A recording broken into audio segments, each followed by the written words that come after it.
Kaisar Pedang yang Mengejutkan. Bab 3606 Perintah. Ketiga pasukan bersiaga. Tidan, kami akan memberitahumu secara rinci saat kami kembali ke kerajaan Senwu. Ayo pergi. Lin Bai segera menarik Zhao Tidan, dan keduanya bergegas keluar dari ibu kota. Pada saat yang sama, Fu Qingxuang, Li Zhengyi, Su Yanhua dan yang lainnya juga melepaskan diri dari lawan mereka dan bergegas keluar dari ibu kota. Meskipun orang-orang kuat dari Yongye Mansion yang menjerat 18 Dewa Taoshan sangat kuat, mereka masih tidak dapat menghentikan Li Zhengyi dan yang lainnya untuk tetap tinggal atau pergi. Chu Jiangliu telah memimpin para jenderal kerajaan Senwu keluar dari ibu kota ilahi dan awalnya ingin pergi ke hutan belantara tak berujung di depan ibu kota ilahi. Saat Lin Bai, Zhao Tidan, Li Zhengyi, Su Yanhua dan yang lainnya bergegas keluar dari ibu kota ilahi, semua pasukan kerajaan Senwu segera mundur. Tuan Muda Ketujuh dan Su Xianmei diam-diam mengawasi setiap gerakan pasukan kerajaan Senwu. Ketika mereka melihat Lin Bai dan yang lainnya bergegas keluar dari ibu kota ilahi, Tuan Muda Ketujuh menghela napas lega dan berkata, Lin Bai telah mengevakuasi ibu kota ilahi. Mari kita atur agar orang-orang lainnya di ibu kota ilahi segera mengungsi. Saat perintah Tuan Muda Ketujuh dikeluarkan, para prajurit yang menghalangi pasukan kerajaan suci pusat yang mengejar di seluruh ibu kota ilahi menghilang di ibu kota ilahi dalam sekejap, hanya menyisakan sekelompok pasukan kerajaan suci pusat yang kebingungan, berdiri diam. Sosok Su Xianmei melintas dan muncul di kejauhan Zhao Yue dan yang lainnya, wajahnya ditutupi pakaian hitam. Dia berkata dengan suara lantang, semuanya, Lin Bai telah mundur dari ibu kota ilahi, saatnya untuk pergi. Zhao Yue, Jian Ruohan, Hong Su, dan Tai Haitang sangat gembira ketika mendengarnya, dan mereka berempat perlahan mundur dari medan perang. Pada saat yang sama, Su Yanhua bergegas ke tempat berikutnya, dan ketika dia tiba di luar kota kekaisaran, dia melihat bahwa Patriark Langit Hitam masih bertarung dengan leluhur ke-9, dan segera berteriak, "Senior, saatnya mundur." Patriark Langit Hitam memukul leluhur ke-9 dengan telapak tangan, membuatnya memuntahkan darah, dan terkekeh, sepertinya aku tidak bisa membunuhmu hari ini, tetapi masih ada waktu yang lama untuk datang. Saat dia berbicara, Patriark Langit Hitam berguling, dan air sungai pemakaman mayat yang menutupi langit berguling ke labu hijau, dan ditangkap oleh Su Xianmei, yang kemudian menghilang ke dalam kegelapan. Leluhur ke-9 menyaksikan leluhur langit hitam dan klan prajurit hitam pergi, tetapi dia tidak punya cara untuk menghentikan mereka.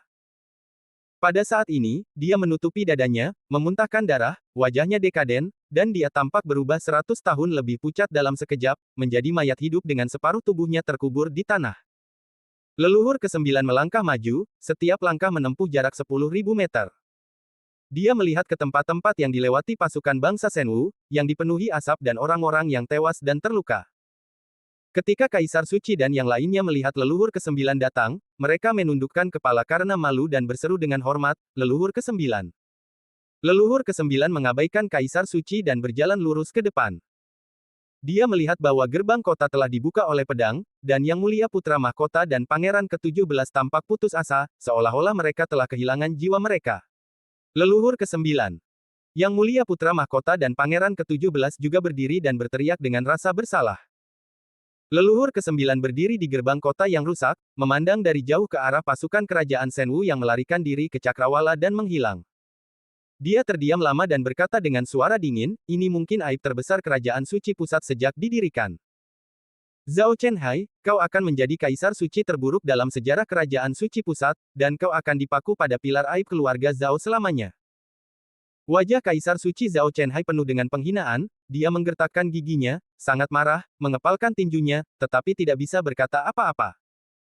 Seperti yang dikatakan leluhur ke-9, membiarkan Lin Bai dan yang lainnya bergegas keluar dari ibu kota ilahi niscaya akan mengguncang fondasi abadi kerajaan suci pusat. Bahkan hal itu membuat pasukan lain di benua barbar melihat bahwa kerajaan suci pusat bukanlah sesuatu yang mustahil untuk ditantang. Tenanglah, leluhur ke-9. Aku akan segera mengirim pasukan untuk memburunya. Kaisar Suci buru-buru mengepalkan tinjunya dan segera menyusun rencana untuk melapor kepada leluhur ke-9, berharap bisa menebus kesalahannya. Leluhur ke-9 tidak berkata apa-apa, berbalik dan berjalan menuju kedalaman kota kekaisaran, terserah kamu, aku akan melaporkannya ke keluarga Zhao di dunia spiritual. Ketika Kaisar Suci mendengar bahwa leluhur ke-9 akan melaporkannya ke keluarga Zhao di dunia spiritual, hatinya menjadi dingin. Kerajaan suci pusat telah mendominasi benua kuno barbar selama bertahun-tahun dan telah menggunakan gunung turun untuk mengirim banyak anggota keluarga kerajaan ke dunia roh untuk berlatih di sekte abadi kuno. Sekarang, setelah bertahun-tahun, ada juga keluarga Zhao di dunia roh yang berafiliasi dengan sekte abadi kuno. Segera kerahkan pasukan dan buru sisa-sisanya. Kaisar Suci meraung marah. Beberapa komandan militer segera memobilisasi pasukan, bergegas keluar dari ibu kota ilahi, dan memburu sisa-sisanya sepanjang jalan. Dari ibu kota ilahi ke Kabupaten Longhe, sepanjang jalan, Lin Bai dan yang lainnya diburu dengan panik oleh pasukan kerajaan suci pusat. Tempat di mana kerajaan suci pusat dan Dongzu berpisah berada di Kabupaten Longhe. Ada sungai panjang yang mengalir dari timur ke barat di Kabupaten Longhe, bernama Sungai Panjang.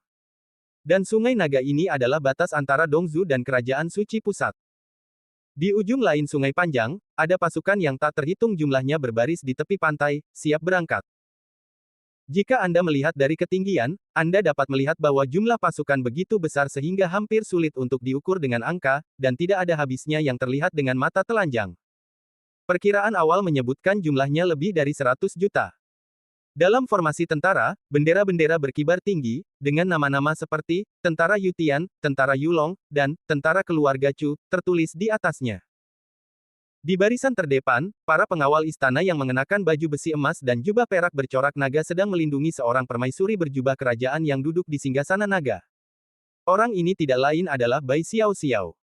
Yang mulia, Anbu telah mengirim berita dari ibu kota ilahi bahwa Pangeran Jian dan Pangeran Chu sedang bertempur dengan kerajaan suci pusat di kota kekaisaran, dan telah terjadi banyak korban. Seorang mata-mata datang di depan Bai Xiao Xiao dan berlutut untuk melapor. Kirim pesan ke Anbu. Aku ingin menjadi orang pertama yang mengetahui berita apapun di dalam atau di luar ibu kota ilahi. Bai Xiao Xiao berkata dengan dingin. Pria itu setuju dan segera meneruskan pesanannya. Yang mulia, Departemen Rahasia telah mengirim pesan bahwa Lord Sword diserang oleh pasukan kerajaan suci pusat di ibu kota ilahi. Sulit untuk keluar dan situasinya menemui jalan buntu. Selidiki lagi. Sesuai keinginanmu.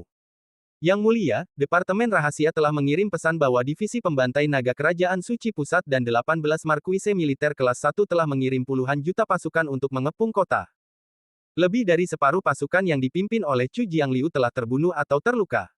Selidiki lagi. Sesuai keinginanmu.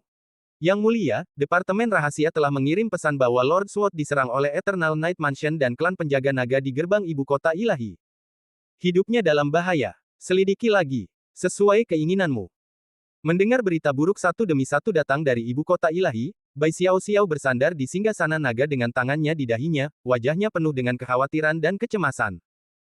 Yang mulia, Anbu telah mengirim pesan bahwa Lord Sword telah memimpin orang-orangnya keluar dari ibu kota ilahi dan sedang menuju ke Kabupaten Longhe dengan kecepatan penuh. Setelah mendengar berita itu, Bai Xiao Xiao membuka mata Phoenix-nya, sepasang mata yang kuat keluar dari pupilnya, dan dia melambaikan tangan gioknya, perintahkan orang-orang kuat dari Anbu, Sword, Divine dan departemen lain di sepanjang jalan untuk bergegas membantu Lord Sword. Tidak peduli biayanya, Anda harus memastikan bahwa Lord Sword tiba di Kabupaten Longhe. Ya. Bai Xiao Xiao berbalik dan melihat pasukan kerajaan Shenwu yang siap berangkat melalui Sungai Panjang, dan berteriak dengan dingin, sampaikan perintah, ketiga pasukan waspada. Perintah Suci Kaisar Xiao, ketiga pasukan waspada. Perintah Suci Kaisar Xiao, ketiga pasukan bersiap siaga. Saat perintah Zibai Xiao Xiao menyebar ke ketiga pasukan, semua prajurit bersemangat tinggi, pedang mereka tajam, dan senjata bersinar dingin. Mata semua orang menatap lurus ke sisi lain Sungai Panjang. Tidak sampai setengah bulan kemudian sekelompok prajurit muncul di seberang Sungai Naga. Bab 3607 Konfrontasi dengan Longhe. Di seberang Sungai Panjang, ketiga pasukan kerajaan Shenwu bersiaga, siap berangkat. Setengah bulan kemudian, sekelompok prajurit muncul di tepi Sungai Panjang. Cari tahu siapa dia. Mata indah Bai Xiao Xiao berbinar saat dia melihat sosok yang muncul di seberang Sungai Panjang. Dia segera memerintahkan perkemahan pengintai untuk pergi dan mencari tahu. Pada saat ini, sesosok muncul dari Sungai Panjang yang deras, dengan kepala di atas air. Dia melihat orang-orang yang muncul di tepi sungai dan berteriak, siapa itu? Seorang pria dengan wajah berdebu, darah di sekujur tubuhnya, rambut acak-acakan, dan seperti pengemis, berteriak dengan suara dingin, Kerajaan Shenwu. Pangeran kelas 1. Chu Jiangliu. Itu Pangeran Chu. Itu Pangeran Chu. Si pengintai berteriak dengan gembira. Segera saja pengintai itu membalas dan melapor kepada Kaisar Xiao. Yang mulia adalah Pangeran Chu. Jawab pengintai itu sambil berteriak kegirangan. Cepat sambut dia. Teriak Kaisar Xiao dengan terkejut. Seketika, para pengintai yang bersembunyi di Sungai Naga bergegas keluar dari air, mendarat di tepi sungai, berlutut dengan satu kaki, dan berteriak dengan hormat, "Salam, Pangeran Chu." Dan Chu Jiangliu hanya ditemani oleh beberapa ratus prajurit yang berjuang untuk mencapai tingkat atas, dan mereka datang untuk melindungi Lin Duo.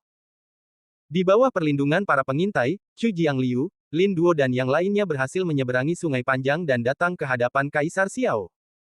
Berjalan melewati lapisan pelindung bercorak naga, Chu Jiangliu datang ke hadapan Kaisar Xiao, berlutut dengan satu kaki dan berteriak, "Yang mulia, Kaisar Xiao." Bai Xiao Xiao tidak bisa menahan ekspresi dingin ketika melihat Chu Jiangliu dalam keadaan yang menyedihkan. Chu Jiangliu telah mengikutinya selama bertahun-tahun, bertempur di selatan dan utara Dongzhou. Ia dikenal sebagai dewa perang saat itu. Kemanapun Chu Jiangliu lewat, ia meraih kemenangan besar.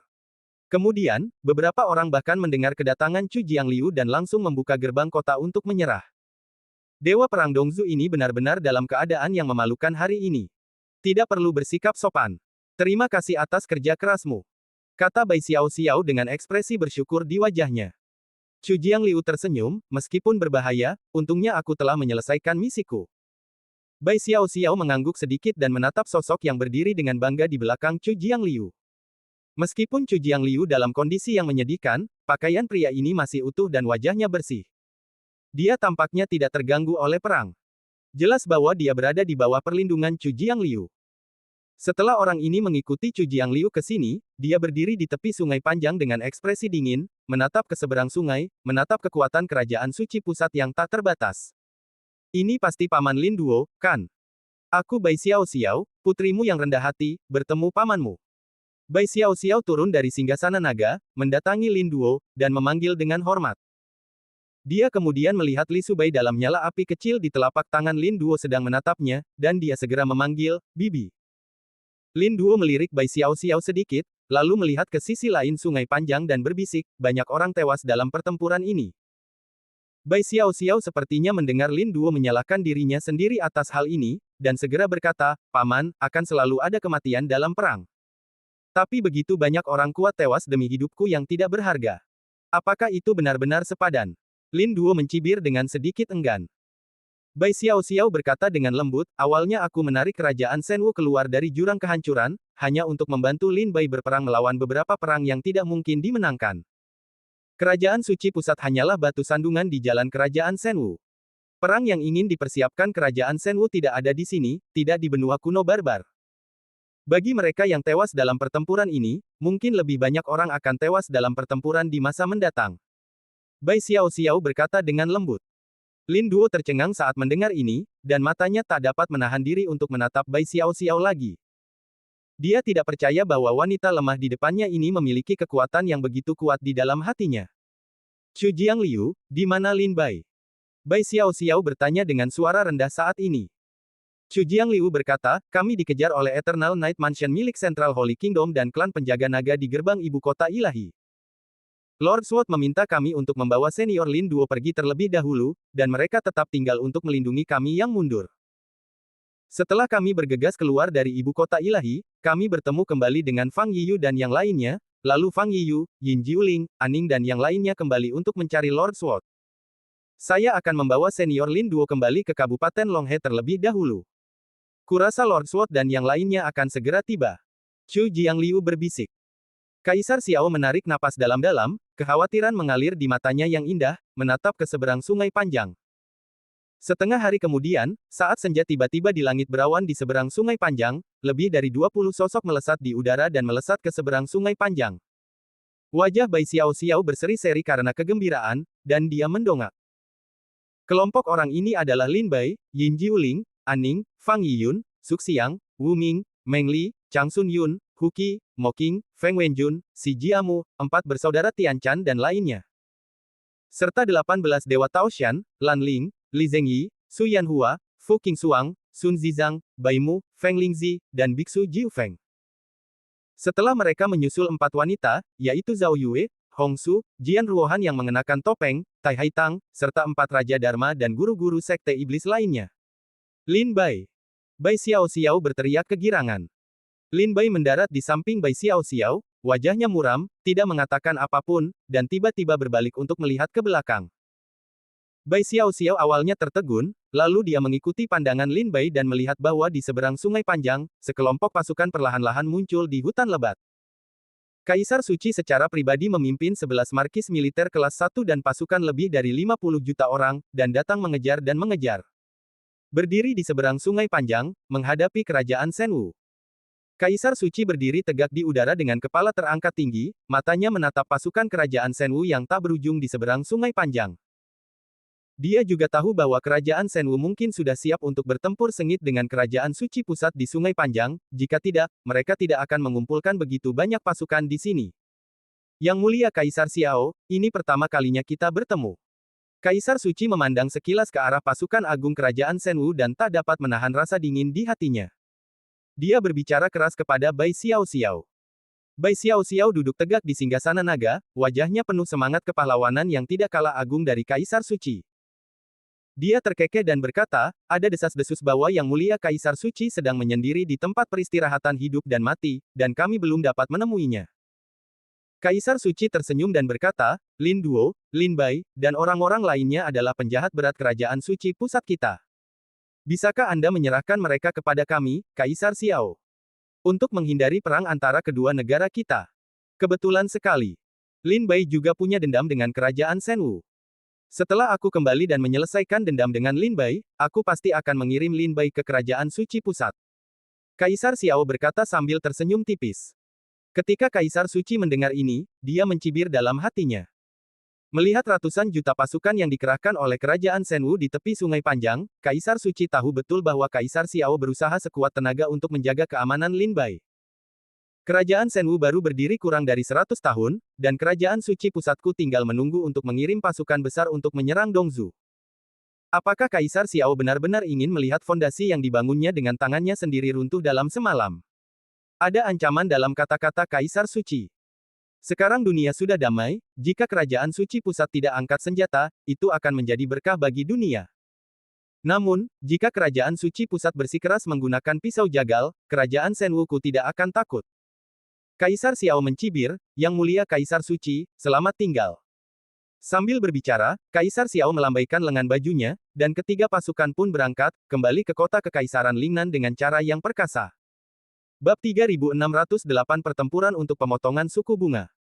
Di bawah perlindungan jutaan pasukan kerajaan Shenwu, Lin Bai dan yang lainnya kembali ke Dongzhou dengan lancar.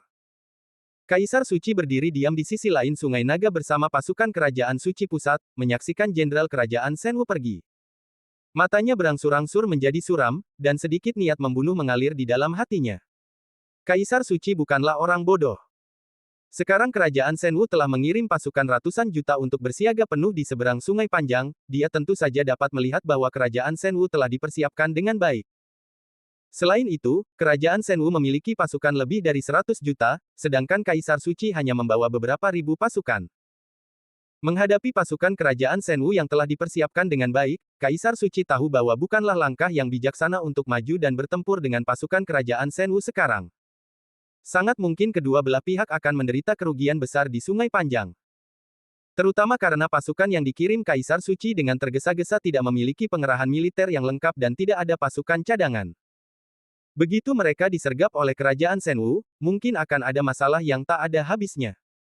Terlebih lagi, jika pasukan kerajaan suci pusat ingin bergerak ke arah timur, itu tidak mungkin karena keinginan sesaat. Selain itu, ada banyak monster tua yang bersembunyi di daratan benua timur. Jika Kaisar Suci bergerak ke arah timur dengan gegabah dan menyebabkan sungai darah mengalir di daratan benua timur, aku khawatir monster tua itu akan sangat marah sehingga mereka akan benar-benar memutuskan hubungan dengan kerajaan suci pusat. Dalam benak Kaisar Suci, Lin Duo dan Lin Bai selalu ingin ditangkap. Pertempuran dengan kerajaan Shenwu ini harus diperjuangkan. Tapi tidak sekarang. Kaisar Suci perlu memiliki pengerahan militer yang lengkap, rencana yang sempurna, dan memobilisasi sejumlah besar legiun, yang tidak dapat diselesaikan dalam semalam. Kembalilah ke ibu kota ilahi. Kaisar Suci berdiri di tepi Sungai Naga untuk waktu yang lama. Angin Sungai Naga yang dingin menerpa wajahnya. Kaisar Suci tampak menua 10 tahun dalam sekejap. Setelah beberapa saat, dia menggelengkan kepalanya tanpa suara dan memberi perintah untuk kembali ke ibu kota ilahi. Di tanah Dongzu, pasukan kerajaan Senwu tidak berhenti sejenak, dan berbaris dengan sekuat tenaga, kembali ke kota Kekaisaran Lingnan. Sebulan kemudian, semua orang akhirnya tiba di kota Kekaisaran Lingnan. Lin Bai, aku sudah menyuruh orang membersihkan rumah Raja Pedang. Kau bisa pindah sekarang. Bai Xiao Xiao berkata dengan suara pelan saat mereka berjalan di jalan megah kota Kekaisaran Lingnan. Lin Bai dan yang lainnya tampak lelah dan pucat. Di bawah pengaturan Bai Xiao Xiao, mereka kembali ke rumah Raja Pedang. Bai Xiao Xiao melangkah menuju kota Kekaisaran dan berkata dengan nada dingin, perintahkan para menteri militer, penguasa negara, dan pejabat penting lainnya untuk segera memasuki istana. Ketika Bai Xiao Xiao kembali ke istana, dia segera memerintahkan semua pejabat penting kerajaan Senwu untuk bergegas ke istana guna membahas masalah penting. Kerajaan Senwu muncul di seberang sungai panjang dan berhadapan dengan Kaisar Suci, yang setara dengan deklarasi perang yang tidak terlihat. Kaisar Xiao juga tahu bahwa cepat atau lambat perang akan pecah antara kerajaan Senwu dan kerajaan Suci Pusat. Di depan rumah Raja Pedang, Lin Bai dan kelompoknya berjalan ke sini. Semua orang mendongak dan melihat 3 karakter besar dan kuat tertulis dengan gaya flamboyan di gerbang istana Raja Pedang, seolah sedang melihat ke langit. Saat Lin Bai muncul di depan rumah Raja Pedang, pengurus rumah tangga rumah Raja Pedang yang telah menunggu lama, bergegas memimpin para pelayan dan pengawal untuk berlutut dan memberi salam kepadanya. Saat senja, kepala pelayan datang untuk melaporkan kepada Lin Bai bahwa Kaisar Xiao telah memerintahkan seseorang untuk mengirim sejumlah besar pil penyembuh. Lin Bai kemudian mengatur agar kepala pelayan mengirimkan pil penyembuh ke villa masing-masing orang. Setelah pertempuran ini, baik 18 Dewa Taoshan, Yin Jiuling, Aning, dan yang lainnya, semuanya kelelahan secara fisik dan mental, dan ada banyak atau sedikit luka di tubuh mereka. Mereka masih gelisah sampai mereka kembali ke kota Kekaisaran Lingnan. Setelah 7 hari, luka semua orang perlahan membaik dan sembuh. Lin Bai memulihkan sebagian tenaganya. Suatu hari, dia keluar dari kamar, melewati koridor, dan tiba di halaman yang sunyi. Dari kejauhan, dia melihat beberapa orang berdiri bersama di halaman, mengobrol dan tertawa. Ketika Lin Bai tiba di halaman, dia mengepalkan tangannya dan tersenyum, "Halo, Paman." Halaman ini secara tak terduga adalah halaman tempat Lin Duo berada, dan orang-orang yang berdiri di halaman sekarang adalah 18 Dewa Taoshan dan yang lainnya. Setelah memulihkan diri selama beberapa hari, Sun Zizang, Su Yanhua dan yang lainnya juga pulih dari luka-luka mereka, jadi mereka datang ke tempat Lin Duo berada dan mulai mengobrol. Lin Bai ada di sini, dan tampaknya luka-lukanya telah pulih dengan baik. Kata Sun Zizang sambil tersenyum. Lin Bai terkekeh dan berkata, dalam pertempuran ini, aku hanya bertanggung jawab untuk menghubungkan medan perang, sementara para paman menyerbu di garis depan. Aku tidak mengalami banyak luka, hanya saja menghabiskan banyak energi mentalku. Lan Ling memegang kendi anggur dan berkata sambil tersenyum, dibandingkan dengan para prajurit yang menyerbu dalam pertempuran, para jenderal yang duduk di belakang dan memimpin medan perang lebih lelah. Lin Bai, fakta bahwa kau dapat menyelamatkan seseorang dari penjara hitam kerajaan suci pusat sudah cukup untuk menunjukkan bahwa kau bukan orang biasa. Lin Duo, yang duduk di samping, memiliki senyum di wajahnya. Dia tampaknya telah minum anggur juga, dan wajahnya sedikit merah. Tatapan mata Lin Bai jatuh ke sudut meja saat ini. Li Subai menatapnya dalam kobaran api dengan senyum bahagia di wajahnya. Lin Bai berjalan mendekat dan berbisik, "Bu. Setelah beberapa saat, aku akan menemukan ramuan yang dapat membantumu membangun kembali tubuhmu." Li Subai tersenyum senang dan berkata, tidak masalah, tidak masalah. Bagaimanapun, dengan api abadi, jiwaku tidak akan hilang untuk sementara waktu. Lan Ling menatap api Li Subai dan berbisik, dalam pertempuran Kunsu, tubuh Li Subai dihancurkan oleh pedang Yukiudi, seorang pria kuat dari sekte abadi kuno. Untungnya, Li Subai telah mempraktikkan seni rahasia Kunsu, seni Netherworld Agung, dan kekuatan jiwanya jauh melampaui orang biasa. Setelah tubuhnya hancur, jiwanya terpelihara. Aku ditangkap oleh bangsa suci pusat dan dilemparkan ke dalam api abadi. Meskipun aku harus menderita api siang dan malam, jiwaku tumbuh semakin kuat dari hari ke hari. Kurasa itu karena teknik Netherworld Agung. Setelah mendengar ini, Lin Bai bertanya, Paman Lan Ling, apakah Anda punya metode untuk membentuk kembali tubuh? Lan Ling berkata dengan lembut, hanya ada 2 cara bagi jiwa untuk membentuk kembali tubuh. Cara pertama adalah memiliki tubuh lain. Karena batasan aturan surga, setiap prajurit hanya dapat memiliki tubuh lain 1 kali. Ini adalah cara yang paling sederhana dan paling layak. Anda dapat menemukan tubuh yang bagus di Dongzu, lebih baik lagi jika itu adalah orang yang sedang sekarat, sehingga sebab dan akibat tidak akan terlibat. Memiliki tubuh lain memang cara tercepat untuk menghidupkan kembali jiwa. Zhao Yue hidup dengan mengambil alih tubuh Ye Suxin, tetapi karena semangat bela diri Ye Suxin yang luar biasa, Zhao Yue tidak dapat menghapus jiwa Ye Suxin. Ini mengarah pada situasi saat ini, dengan dua jiwa di tubuh Ye Suxin. Li Subai mengerutkan bibirnya dan berkata, aku tidak menginginkan tubuh orang lain. Lan Ling, pikiran-pikiran di kepalamu semakin menjijikkan. Lan Ling tersenyum acuh tak acuh, aku hanya menyatakan pendapatku. Karena Li Subai tidak ingin menempuh jalan memiliki tubuh lain, maka hanya ada cara kedua.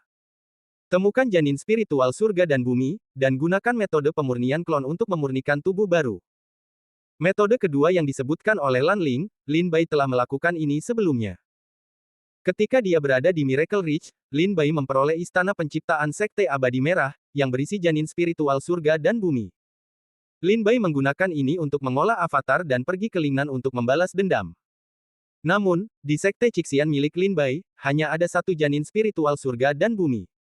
Setelah Lin Bai menghabiskannya, janin itu pun hilang. Terlebih lagi, embrio roh langit dan bumi dianggap sebagai benda yang sangat langka di benua kuno.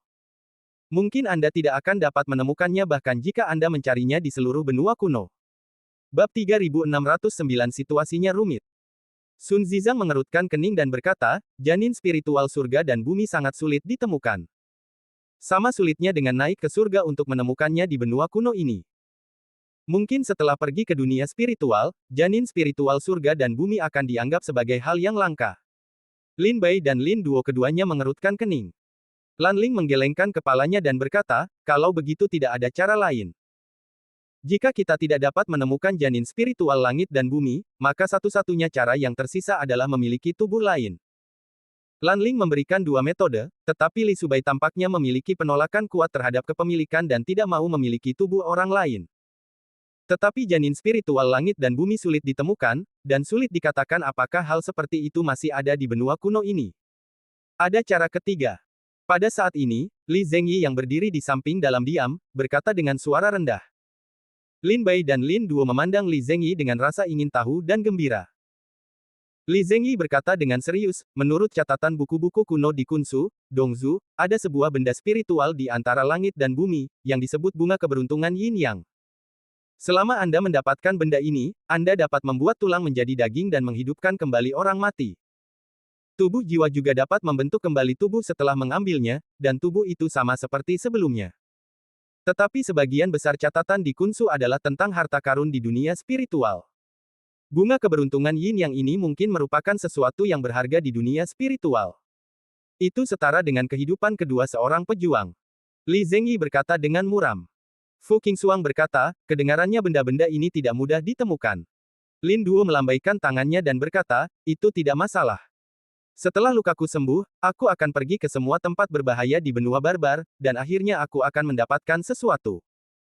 Bagaimanapun, aku mungkin harus berlari untuk hal ini selama sisa hidupku. Lin Duo menatap Li Subai dengan sedikit permintaan maaf di wajahnya, dan ada cinta yang dalam di matanya.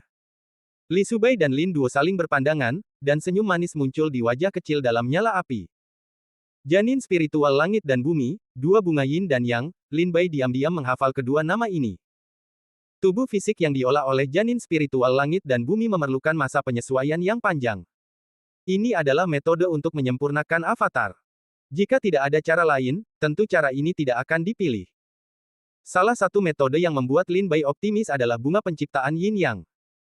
Benda ini dapat dengan sempurna membentuk kembali tubuh fisik sebelumnya dari seorang prajurit. Bagi Li Subai, tidak diragukan lagi itu adalah pilihan terbaik.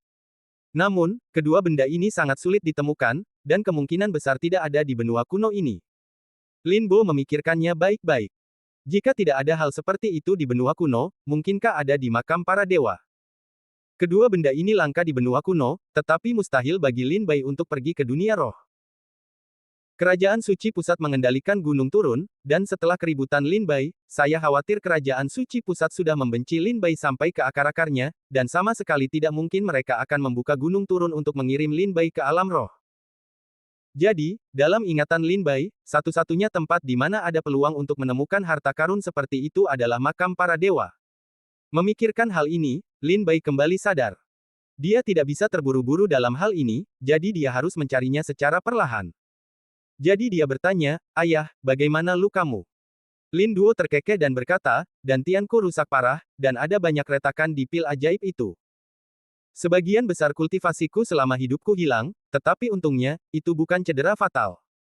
Pamanmu Lanling dan Paman Li Zengyi membawa banyak pil penyembuh.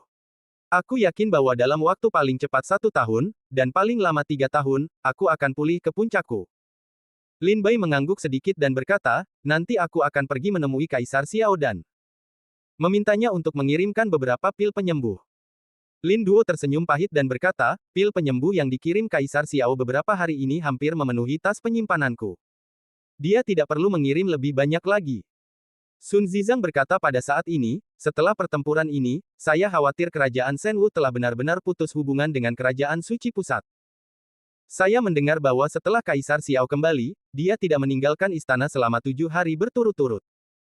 Dia mendiskusikan tindakan balasan dengan para menteri dan mengatur pasukan dengan para prajurit sepanjang hari. Terutama Pangeran Chu Jiangliu, yang belum sempat pulih dari luka-lukanya sebelum menghadiri urusan pengadilan 7 hari yang lalu. Dikatakan bahwa Pangeran Chu batuk darah di depan umum di pengadilan kemarin dan hampir pingsan. Hanya di bawah perintah Kaisar Xiao, Pangeran Chu kembali untuk memulihkan diri." Lanling terkekeh dan berkata, "Itu benar, tetapi untungnya, kerajaan Shenwu sekarang menjadi negara besar. Bahkan jika kerajaan suci pusat menyerang, diperkirakan tidak akan dapat sepenuhnya memusnahkan kerajaan Shenwu hanya dalam beberapa tahun, kecuali seorang pria kuat dari Sekte Abadi Kuno campur tangan." Li Zengyi berbisik, "Jika kerajaan suci pusat ingin menginjakkan kaki di Dongzu, tentu saja akan ada kekhawatiran.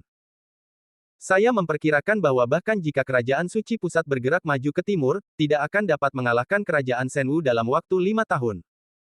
Terutama di Dongzu setelah perang lebih dari 20 tahun yang lalu. Sekarang kerajaan suci pusat datang lagi, saya khawatir situasinya akan benar-benar berbeda." Li Zeng berkata dengan ekspresi dingin. Lin Bai benar-benar bingung dan tampak bingung. Lanling terkekeh dan menjelaskan dengan perlahan, "Lin Bai, kamu tidak mengerti, kan? Kamu bertanya-tanya mengapa kerajaan suci pusat mampu menghancurkan Dongzu Kunsu lebih dari 20 tahun yang lalu, tetapi hari ini, lebih dari 20 tahun kemudian, kerajaan suci pusat tidak berani menghancurkan kerajaan Shenwu dengan mudah, kan?" Lin Bai mengangguk dan berkata, "Ya, kekuatan dan fondasi Dongzu Kunsu saat itu seharusnya lebih kuat daripada kerajaan Shenwu saat ini." Lanling mengangguk dan tersenyum, "Kamu benar, dalam hal fondasi, Kunsu saat itu memang jauh lebih kuat daripada kerajaan Shenwu, bahkan cukup kuat untuk menyaingi kerajaan suci pusat. Pada akhirnya, jika orang-orang kuat dari Sekte Abadi Kuno tidak turun tangan untuk campur tangan, saya khawatir Kunsu belum tentu akan kalah." Tetapi pertempuran itu juga membunyikan peringatan bagi pasukan benua barbar. Lanling tersenyum misterius. Mendengar ini, Lin Bai mengangkat alisnya dan menatap Lanling. Lanling terkekeh dan berkata, "Sehebat apapun kekuatan kuno seperti Kunsu di Dongzu, mereka tidak punya kekuatan untuk melawan balik di hadapan kerajaan suci pusat dan Sekte Abadi Kuno. Bagaimana dengan kekuatan lainnya? Keluarga Dewa Kekayaan, Keluarga Dewa Racun, Keluarga Dewa Pedang, Kuil Buddha Benua Barat, Dinasti Lulan Benua Utara, Kuil Leluhur Benua Selatan, dan Akademi Benua Timur. Apa yang akan dipikirkan kekuatan-kekuatan ini? Apakah mereka akan takut pada orang-orang kuat dari kerajaan suci pusat dan tunduk padanya? Tidak. Lin Bai, semua kekuatan ini adalah kekuatan kuno yang telah berdiri di benua barbar selama berabad-abad. Mereka memiliki warisan dan fondasi Tao mereka sendiri yang luar biasa.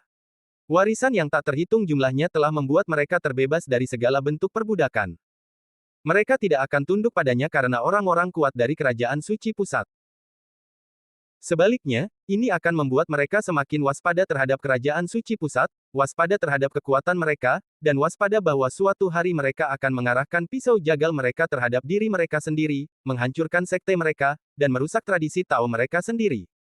Apakah kamu memahami kebenaran ini, Lin Bai? Lanling merasa bahwa apa yang dia katakan terlalu mendalam, jadi dia bertanya sambil tersenyum. Lin Bai tersenyum, tidak begitu mengerti.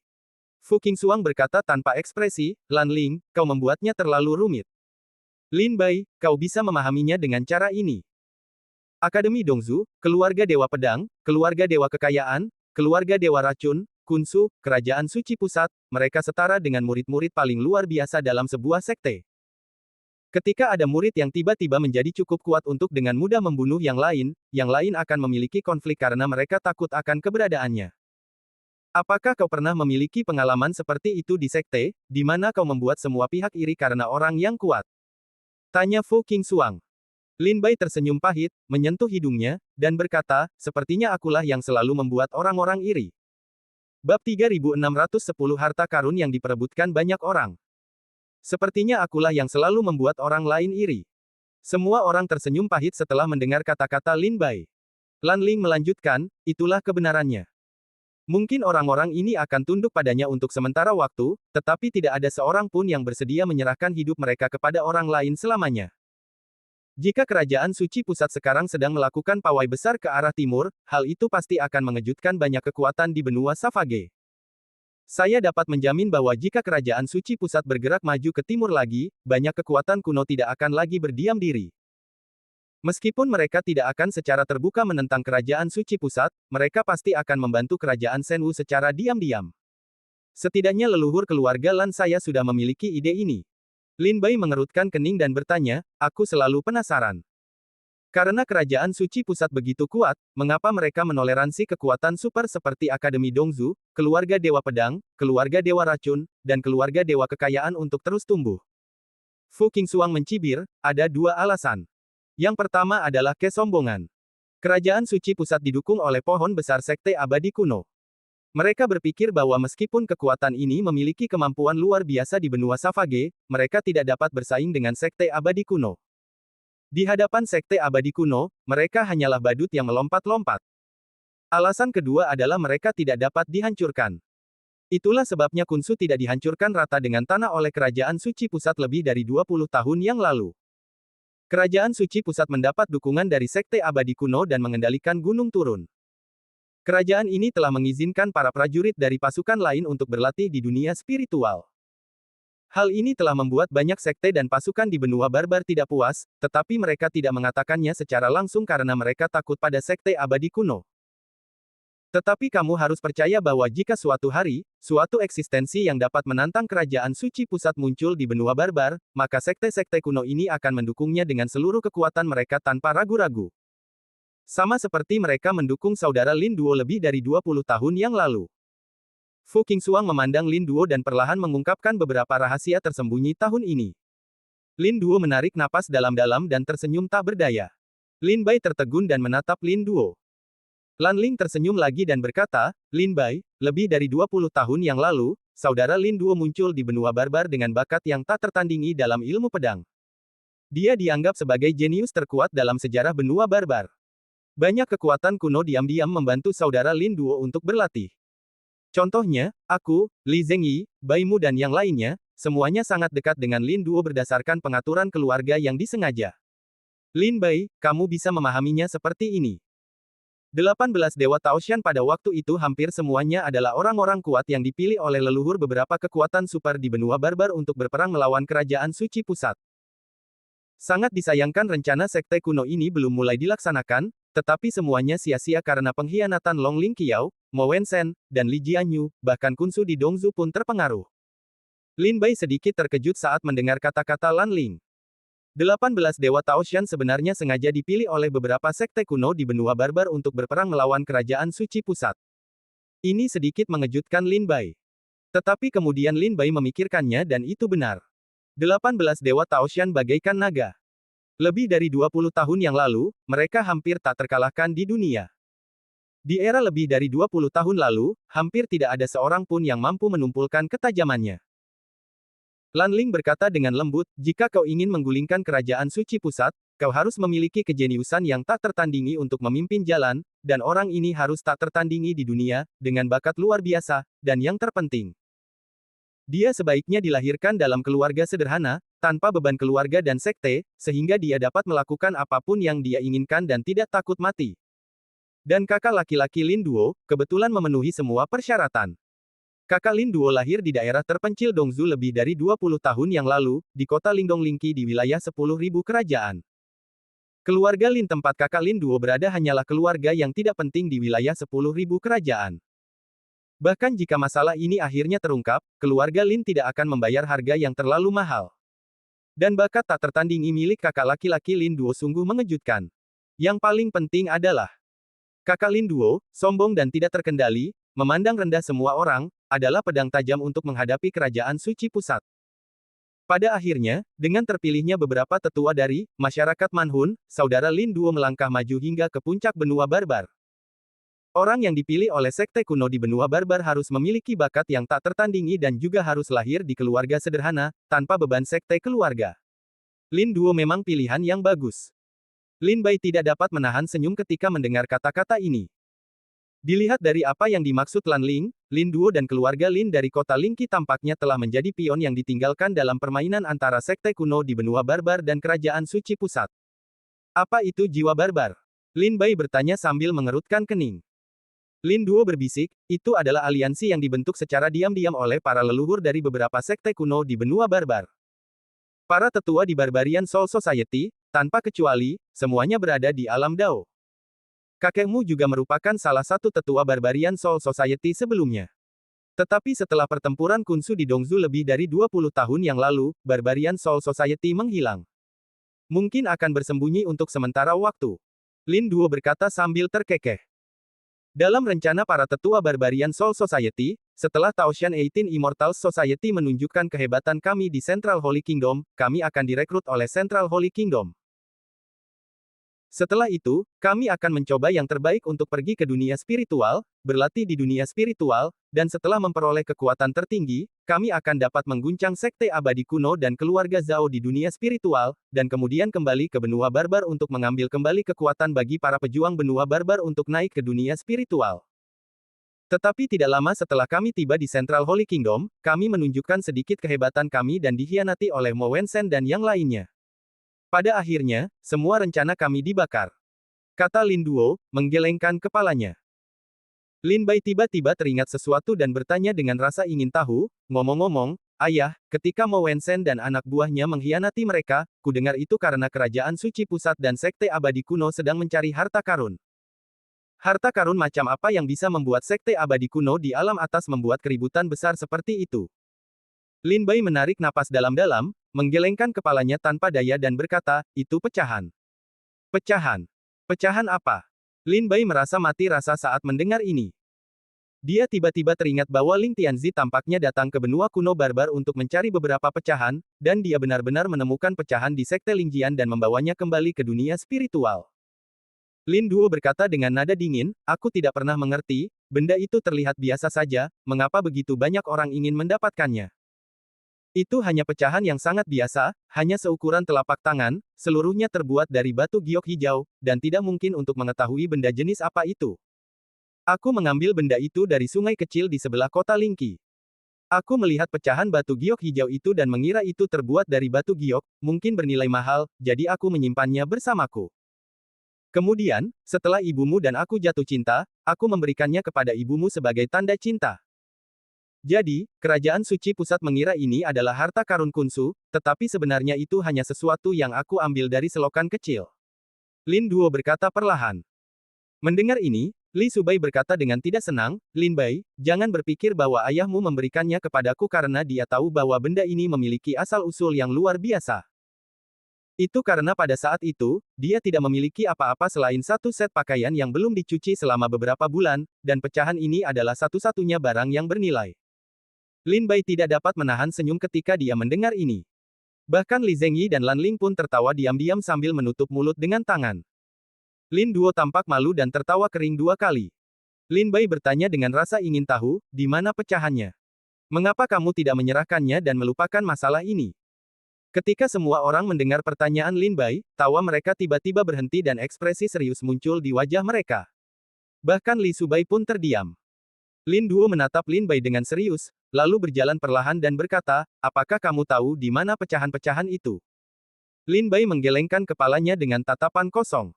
Lin Duo menunjuk ke dada Lin Bai, itu ada di dalam dirimu. Kau adalah pecahannya.